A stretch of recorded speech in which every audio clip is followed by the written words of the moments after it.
Again, I'm really having trouble reading handwriting today, so my apologies.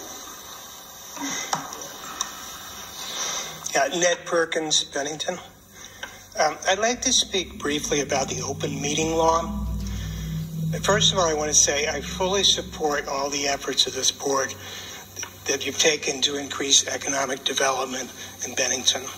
And that certainly includes the revolving loan program, which I think is a really good program, and it targets development right on the street, right where it's needed. But I am concerned, however, that the way the Select Board has been approving these loans has failed to meet the standards of Vermont's open meeting law.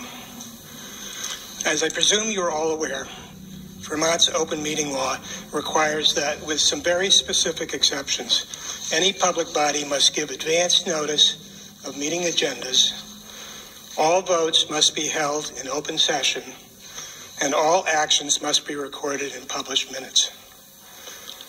The law allows public bodies to enter executive session to discuss certain sensitive matters, but it specifies that no formal action may be taken there. Any vote must take place in open session and be recorded in the minutes.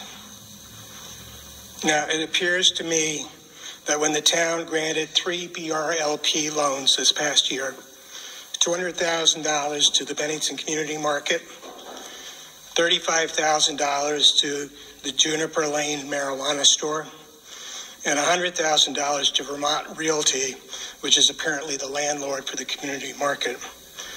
It put $335,000 of the public funds at risk without notice in any meeting agenda, without any vote in open session, and without any documentation recorded in any minutes. Now, again, I support any efforts by the town to enhance our economic development. But I have real concerns when the Select Board approves actions behind closed doors and then conceals those actions from public scrutiny. Stop right there. No, please. No. By pretending that it didn't have anything to do with the approval process. Now, as the open meeting handbook published by the Secretary of State says, the risks involved in letting everyone know your business are not small.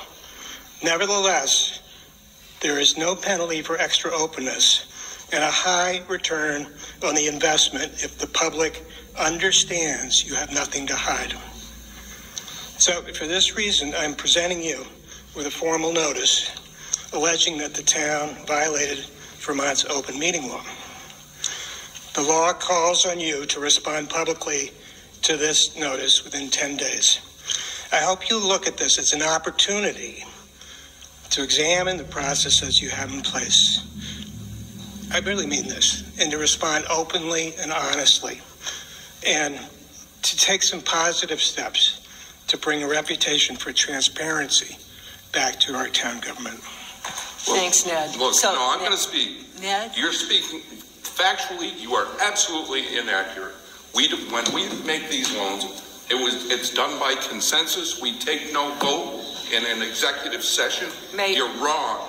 Jim, yes. Okay, so to piggyback on that, the Select Board does not vote on revolving loans. If we did, we would need to come out and vote in public. We do not vote on them. Shannon Barsati is the Community Development Director, and Shannon is the person who makes the decision on revolving loans. And Shannon, I don't know if you want to say anything. We're not trying to have discussion during public comment, but we did share information with you earlier, Ned. The website has been updated. It was an error, and we do not vote on revolving loans. But I'll thank you for your comment. I'll ask you to sit down, and I'll have Shannon come up and walk us, I guess, through the process of the revolving loan again. Can I just say that at the town meeting, Stu said that the Select Board can veto any of these decisions. Exactly what you said. Yeah, that's not exactly what you said, but okay. Would you like to respond, Stu? No. All right. I don't so it's on me. A point of order. Point of order. I would suggest that this is the back and forth we're getting into. If we're going to respond to a formal notice, I suggest the board get together and we talk about that with council and we respond just formally. let it go. I don't think having Shannon get up here now and try to defend actions that have happened in the past is appropriate. Okay, all right. I do want to say, though, that it is factually inaccurate that the select board votes on revolving loans. So that is the community development director's position and responsibility. And so, we will respond. Okay.